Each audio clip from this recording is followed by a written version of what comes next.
Voting is underway in Venezuela in the country's most closely fought election in decades. President Nicolas Maduro is facing a close race against political newcomer and former diplomat Edmundo Gonzalez, the head of a coalition of Venezuela's opposition parties. The election presents the biggest challenge yet to Nicolas Maduro's quarter century of Socialist Party rule. Venezuelans are at the polls, many lining up hours before the centers even opened.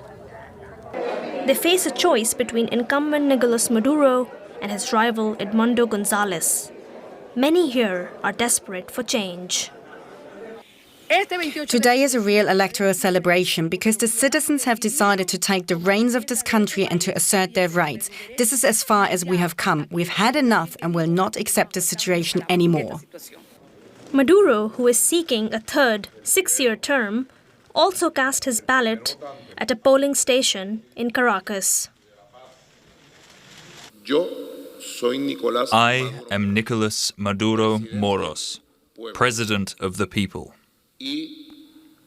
And I recognize and will recognize the electoral mediator, the official bulletins, and I will ensure that they are respected. The man taking on Maduro is Edmundo Gonzalez, his main rival and a former diplomat.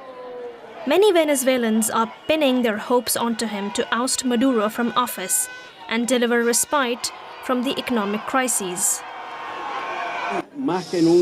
Today, more than ever, Venezuelans are showing that we are one nation. The democratic spirit of Venezuelans is today more alive than ever. The only important news is the millions of Venezuelans throughout the country exercising their right to decide.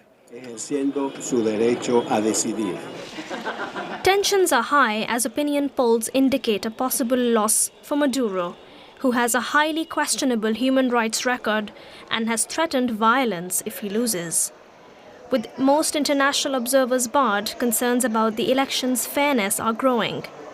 If Maduro loses, it could end 25 years of socialist rule in Venezuela. DW's correspondent Oscar Schlenker is in Caracas covering the election for us. Let's start by getting a sense of what 11 years of Maduro rule have done to Venezuela. Yeah, I would go a bit farther than that because the regime has been in power 25 years, starting with Hugo Chavez. And in that time, we have seen Venezuela go from the richest country in the region to the poorest. But in the last 11 years, things have gone from bad to worse. Mass protests in 2014 and 2017 resulted in a much more repressive government under Nicolas Maduro, with pending international investigations of crimes against humanity and human rights violations. But it has been the worsening living conditions and lack of opportunity that has led almost 8 million Venezuelans to leave the country in the largest migration the region has ever seen. We are just getting out of 8 consecutive years of hyperinflation in a country without any ongoing wars. So corruption is rampant, and the military still shows support for Maduro. So despite all of this, there is still a tight grip on power. Now, we've seen long lines outside the polling stations today. How important is voter turnout to the outcome of this election? Well, yeah, definitely voter turnout is key to make these elections different from before, from 2018. Back then, many political parties boycotted the elections because Maduro's administration banned many of the opposition candidates.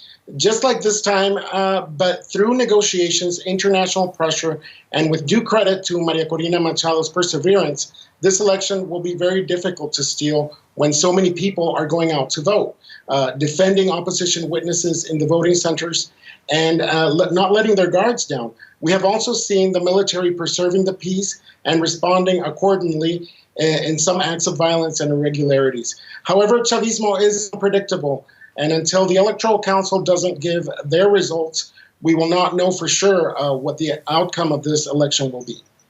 Oscar, tell us a little bit more about the opposition here and their vision for the future of Venezuela. Well, the vision is to rebuild Venezuela from the ground up. That means working with communities at the base level to get things running again. Economically, the opposition proposes to open markets and hope Venezuelans that have left will return home to reunite with their families. There is a strong push to free political prisoners and to begin a process of amnesty and transitional justice to regain government institutions that are currently loyal to the regime. Well, thank you so much for that update. That is DW's Oscar Schlenker. We very much appreciate your time.